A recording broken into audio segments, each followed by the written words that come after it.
The Diane Abbott row in Labour deepens. Is there a purge of the left?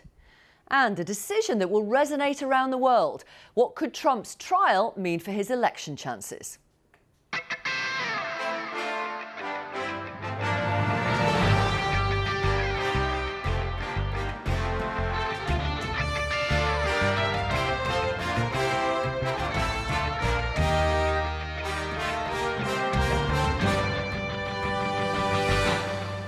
Hi, welcome to Newsnight, live each weeknight at 10:30.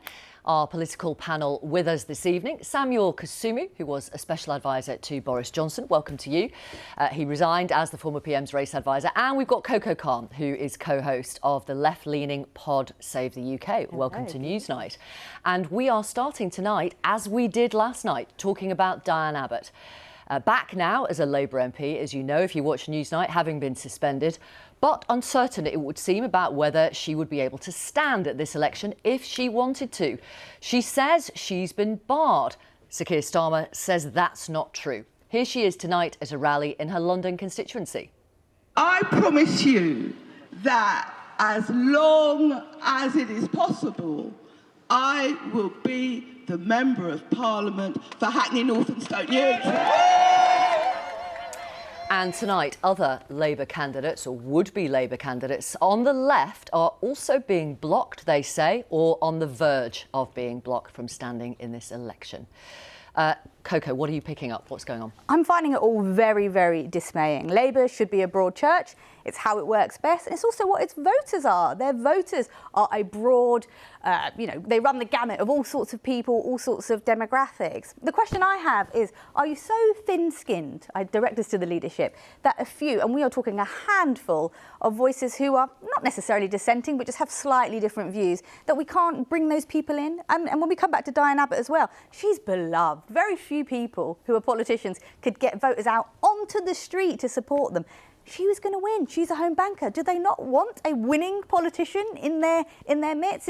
It's really sad. And I think at worst they've handled it badly. It's been a cack-handed investigation. Or at worst this is factional manoeuvring that I think most of us who are Labour voters who want a big, confident, generous Labour Party would be very sad by. Samuel Kasumi, how do you think Sir Keir Starmer is handling this? Well, frankly, I think his actions are quite shocking. You know, in 2020, he took the knee and said that Black Lives Matter. 4 years later, he's trying to cancel the first black member of parliament, woman member of parliament in the history of this country.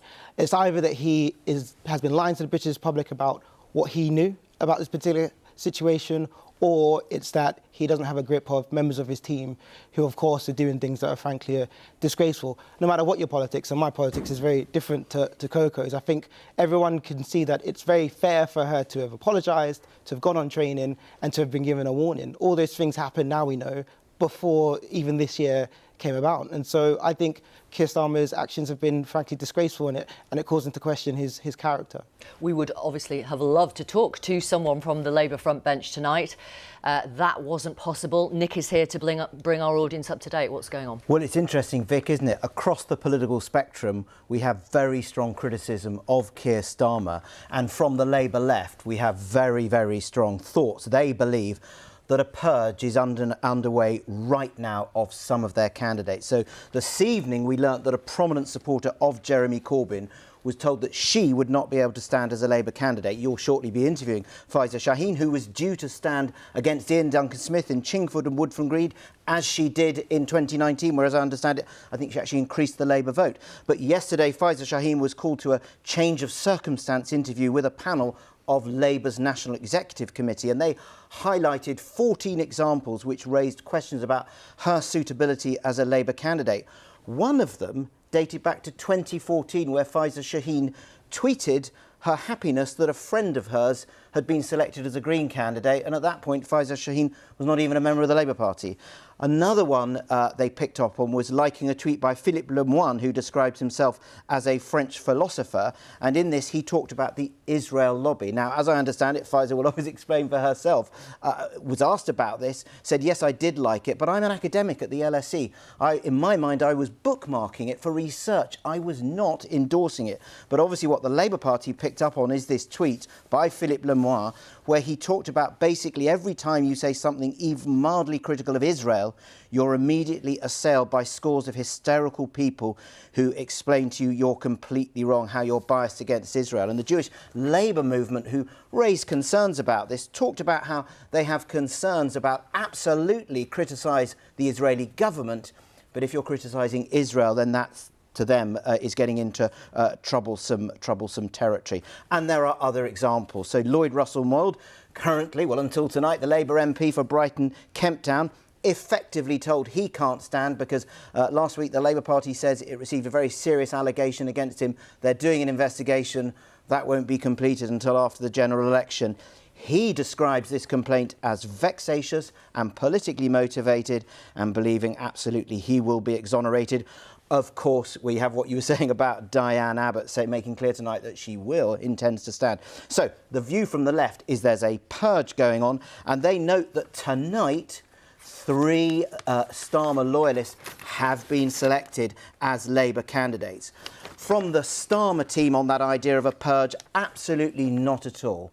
New information they say has come to light, and we are following the rules. Now, earlier today, the Labour leader was asked about Diane Abbott's claim that she'd been blocked from standing. Here's what Keir Starmer had to say.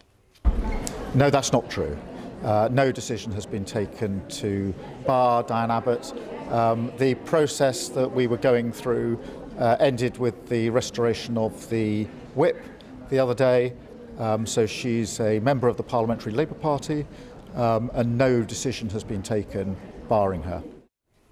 Well, as I mentioned, we asked for an interview, of course, with anyone from the Labour front bench, and we were told that no one was available. We also asked a number of MPs supportive of Sir Keir Starmer and other figures close to the Labour leader. They gave us the same answer. Let's speak to one woman who says she fears she is about to be barred from standing for Labour. She was their candidate in 2019, as Nick said, in Chingford and Woodford Green. And last week launched her campaign to contest the seat again this year. Faiza Shaheen, thank you for talking to us. Are you the Labour candidate for Chingford and Woodford Green? Well, I thought I was, and then I literally just got an email, so I'm just in a bit of a state of shock, to be honest. I've worked that seat for a long time. I just had a baby. I went back, I had a C-section. I was on doors knocking 6 weeks after my baby was born. I have put so much effort into that seat. So many people know me. You walk around tonight, 40, 50 people turned up to help me canvass. There's posters all over. There's hundreds of posters that are already on people's windows. You go in the coffee shop, you see my leaflets. There were people that came to door knock for me that were kids from the local schools, because I go and speak at all the local schools. It's my area. I grew up there. It's my school. My hospital that I was born in, you know, it's my community. I'm just in a state of shock, to be honest. So you got an email tonight. When? Just like an hour ago. Saying. So basically, suddenly I'm out campaigning and my phone's blowing up. They've briefed the press. They briefed the press before they even had the decency to call me and talk to me. There was a meeting yesterday. My baby cried through half of it, so I don't know how they came to a decision because I couldn't even hear their questions. You know, 14 tweets since 2014, 10 years. 3 of those were like about the Green Party, like, you know, me liking my friend's tweet before I joined the Labour Party. And one of them was about my experiences of Islamophobia in the party. Like, how am I not allowed to talk about my experiences of Islamophobia and the double standards that I've seen and that we see with Diane Abbott, for instance?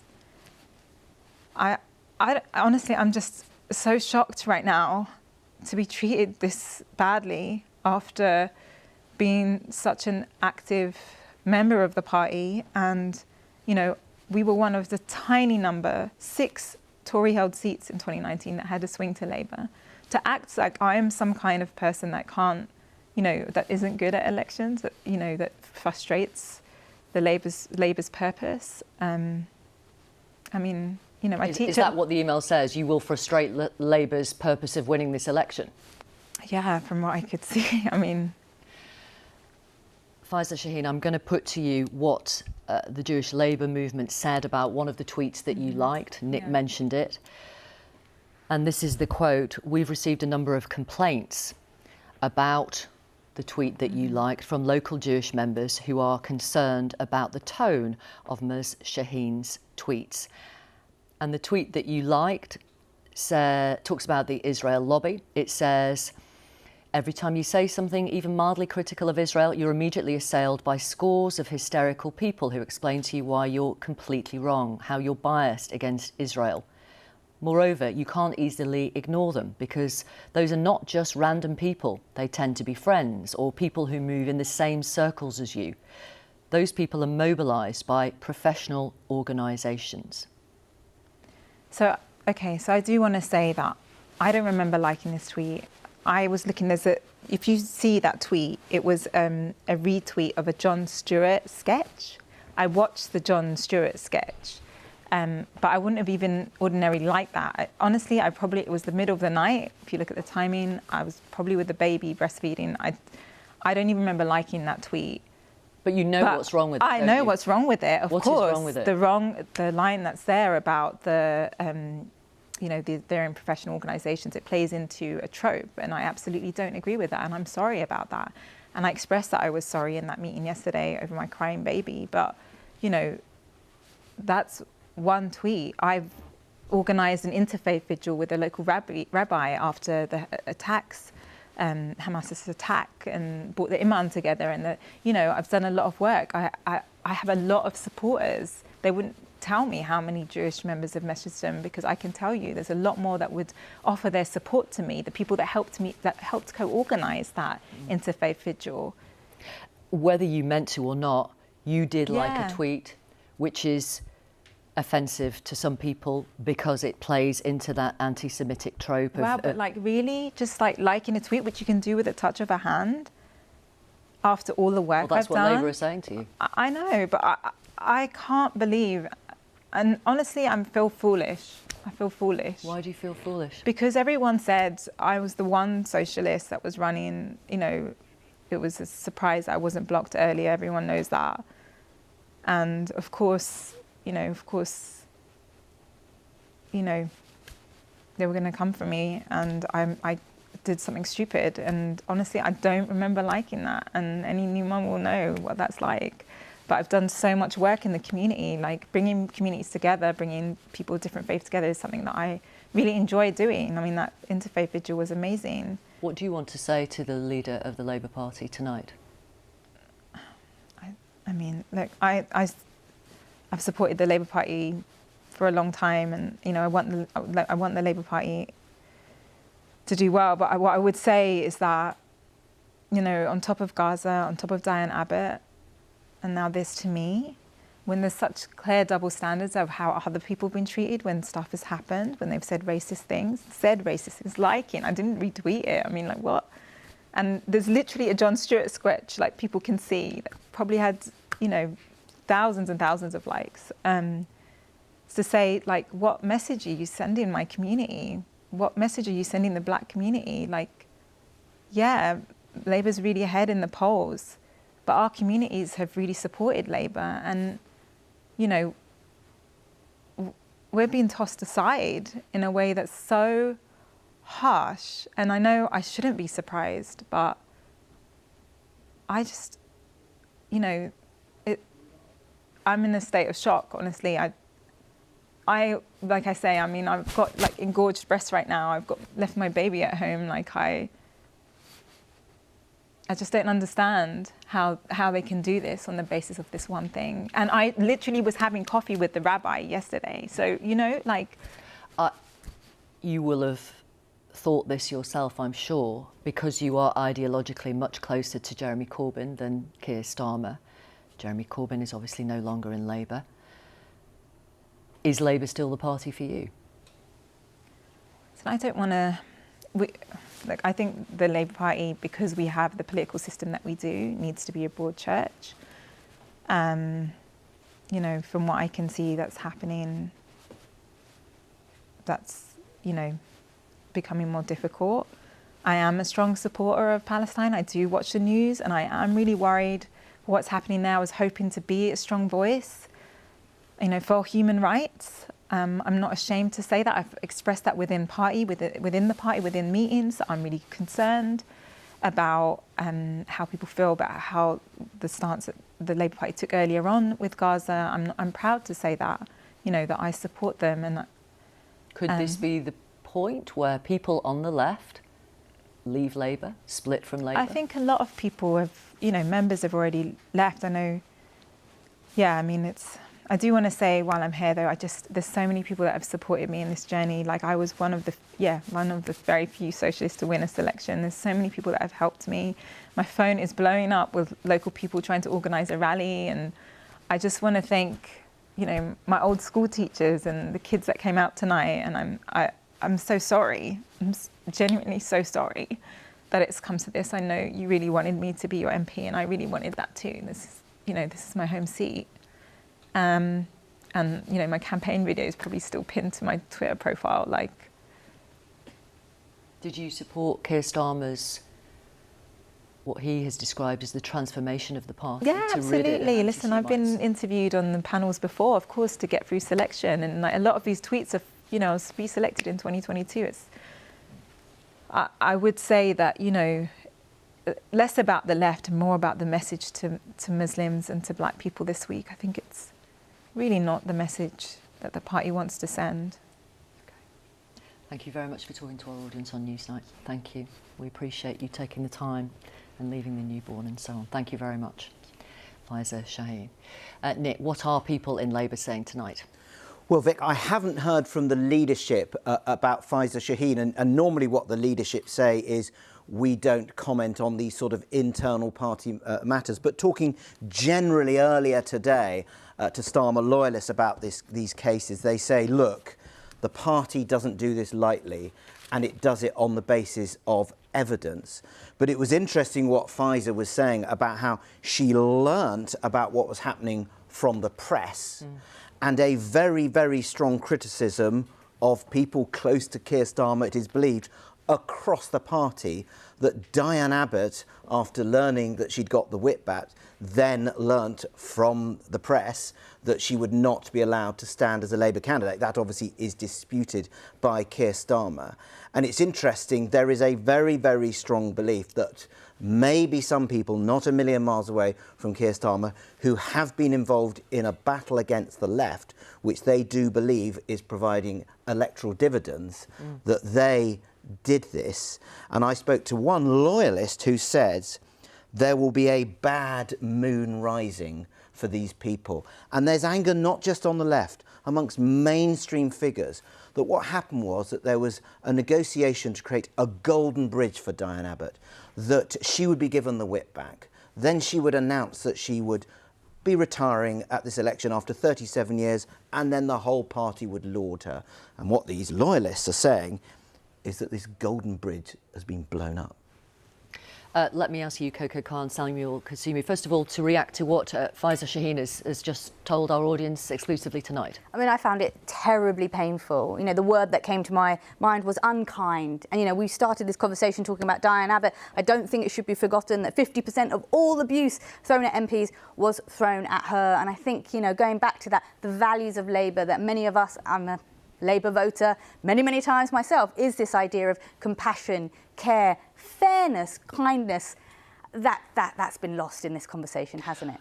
Although Sir Keir Starmer, Samuel Kasumi, might say, look, there were people in 2019 who were afraid of the Labour Party because of Jeremy Corbyn, because of people around him, and Sir Keir Starmer's project was to rid the party of people like that, he would say. Yeah. And that could be a vote winner this time. Well, in a functioning democracy and in a mainstream political party, you cannot be afraid of having people within your broad tent that might disagree with you ideologically. It just can't work. I think what we're seeing here is probably a lack of experience in terms of political experience from Keir Starmer.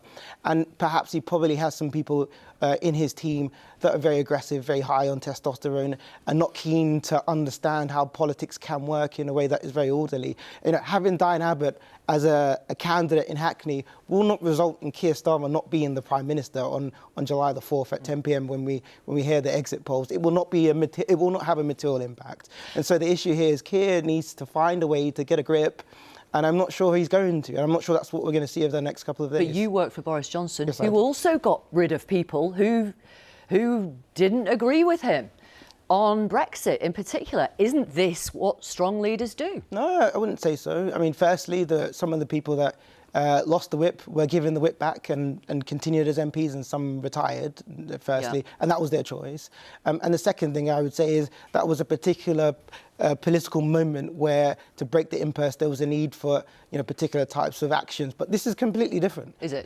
He's over 20 points ahead in most of the polls. He can do the right thing and have integrity. In fact, Keir Starmer has promised that he will do politics different, and he will be the one that's reinstalling integrity into politics. This doesn't look like he is practicing what he's been preaching, to be honest. Diane Abbott is beloved in her constituency. I mean, I think that has to be said as well. If you live in that constituency, I'd be livid. Yeah. I'm livid. I don't live in a constituency. I'm livid. This is completely shocking behaviour. Genuinely as well, there's a thing I think about constantly is like, maybe in the short term, hey, I'm not a political strategist, and maybe in the short term it might work, but in the long term, this is going to turn so many groups of people who could potentially be lifelong Labour voters, turn them off the party. Yeah. But wouldn't it be better for people like Faiza Shaheen, for Diane Abbott, as Jeremy Corbyn has done, to stand as independents? Well, look, that's up to them. But what I can say for sure is I know there's lots of younger voters, particularly, who are... Basically, Labour are losing people to the Greens, and I would be very wary that those people don't come back. And you can't take those groups for granted. I feel like they're really taking their core voters, ethnic minority groups, younger people that genuinely prefer more radical policies, particularly around climate and particularly Muslims. Around Gaza. I'm sure it's a calculated risk. I'm sure Starmer and the leadership are thinking, we can get rid of some of them because we'll get some of those. But in the long run, is that a good idea? And Coco, it's interesting what you say about Diane Abbott is beloved, because there are people, Starmer loyalists, mainstream people who are saying, completely get that you don't want Jeremy Corbyn to be a Labour candidate in this election because of what happened last time, the worst result since 1935. But what they're saying is Diane Abbott is not Jeremy Corbyn. She is regarded, these mainstream people are saying, as an icon of the Labour movement. The first black woman elected to Parliament, been there for 37 years, completely different, and you are getting this wrong, they are saying. And it's interesting, some on the left are now saying that they believe that they're being put back into what is called the sealed tomb. That is the phrase that Peter Mandelson came out with in the late 1990s when he said the Labour left need to be in the sealed tomb. And New Labour had some success between about 1997, the only exception was John McDonnell getting elected, until about 2015. It was very difficult to get selected as a candidate if you're on the left. And as we've made clear, we wanted to talk to Labour tonight, somebody in Sir Keir Starmer's top team, but we were told that no one was available. It was, I promise you, not for a want of trying on our part. We've got a date, by the way, for the first head-to-head debate. Oh, I should say, there's still time before the end of the programme. If someone wants to zoom in, we'll happily talk to you if you're on that Labour front bench. So, we've got a date for the first head-to-head debate between Rishi Sunak and Keir Starmer. It's next Tuesday on ITV, speaking in front of a live audience, 9 p.m. Do these debates make a difference? Here are a few clips you might remember. It's not good enough to keep talking about how we need to change politics. See, I agree with Nick. I agree with that. David Cameron, Nick Clegg and Gordon Brown. This may have the feel of a TV popularity contest. The country wants change. But you're saying that we've got to give up our Trident submarines and our nuclear weapon now. You say get real about the danger that we face. So we need to be frank about the cuts that will be needed. We should start with welfare. Some more debt, direct question, and definitely more debt. Can I ask a direct question, David Cameron? Use your vote at this election as a weapon. The Farage family were foreigners once. What precisely? I'm married to a foreigner. You're married to a foreigner. Precisely? We took difficult decisions together. Nick, I defend all of the decisions we took. And I think your sort of pick and mix approach really is not... The price of Nicola Sturgeon's support, let's be in no doubt, she's made it absolutely clear, would be a second referendum on the union. I think I ought to be able to reply to this nonsense. Does the truth matter? I think it does. And I think it's very important. Anti-Semitism is an absolute evil and scourge within our society. This is pure Bermuda Triangle stuff. We've heard it time and time again from the Labour Party during this election campaign. We'll be hearing about Little Green Men next. Well, you were laughing, Samuel Kasumi, because your old boss still makes you laugh, clearly. In terms of Keir Starmer and Rishi Sunak, who's got the most to lose out of these debates? Yeah, I mean, clearly Keir Starmer has more to lose because he's ahead in the polls, and Rishi Sunak has all to gain. I think what you'll find is Rishi Sunak is someone that is across the detail. When you compare the two in terms of their knowledge of policy, Rishi does have an edge, but obviously he also has a 14-year record to defend. So it's going to be tricky, but Keir Starmer certainly has more to lose than Rishi at this stage. What will that 14-year record be? Is that something he's going to... I mean, even when he launched his election, he's talking about furlough. You're talking about that? It was ages ago. Vaccine deployment. This is a while ago, though. The academisation of schools. I mean, there's a lot of things he can dig deep to find. Okay. But what is completely obvious is that there is a desire for change in the country right now. And so how Rishi somehow positions himself as someone that is able to deliver on what the British people want will be a challenge. But because he's so far behind in most of the polls, he clearly has the most to gain. But the fact is only Rishi versus Keir, Sunak versus Starmer. It's like the worst. It's like a horrible boxing match. But who else should be there? Tyson versus Fury. When you got those it could be worse. It could be Trump and Biden, to be fair. Actually, I have to say the machismo of it all is really winding me up a little bit. Is it? Yeah, well, did you see the thing where Sunak said that Starmer was running scared of the head-to-head?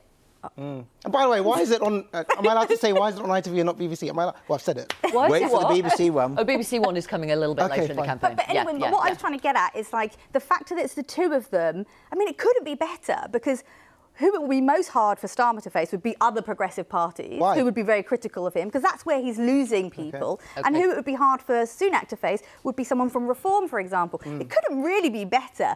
Then, I don't know if I'm going to tune in. I bet you will. I bet you will, because you want to talk about it on your podcast the next day. You mentioned Trump and Biden.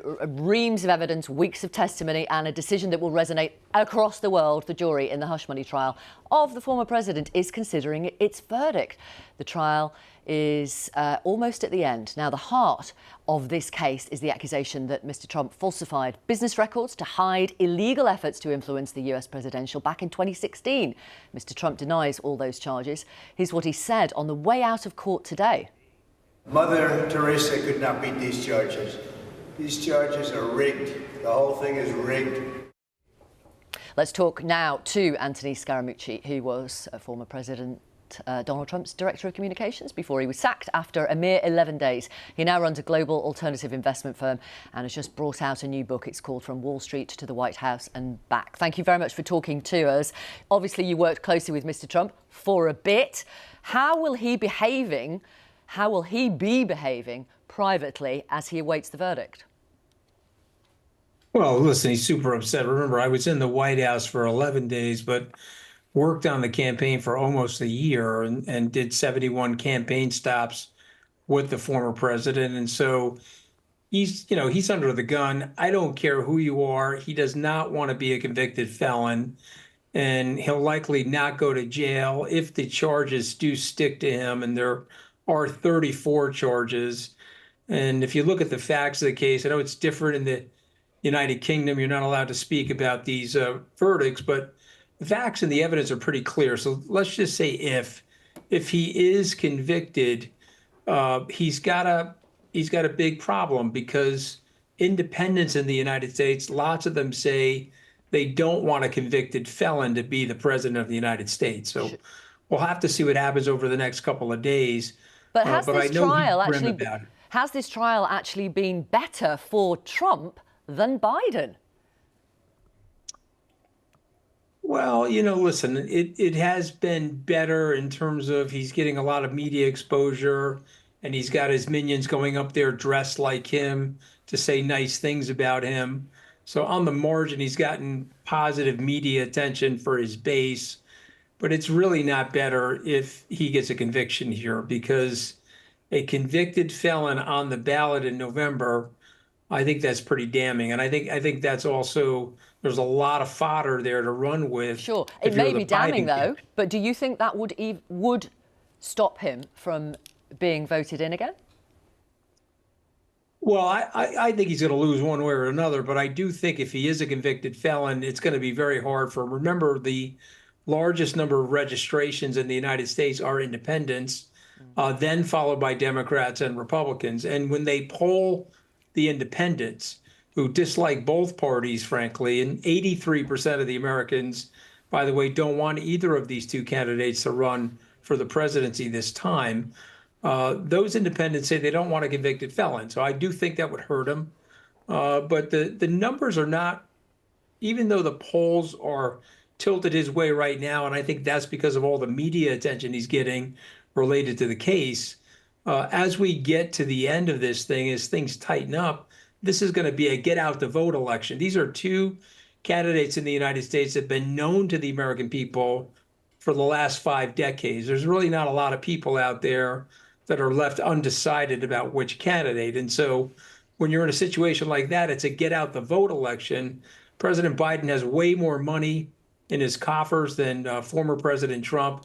He also has a better field operation in those swing states that matter here in the United States. So, yeah, I don't think former President Trump is going to get reelected, despite the slightly favorable poll numbers that he has here in the month of May. And if he does return to the White House, what do you say that would mean for American democracy?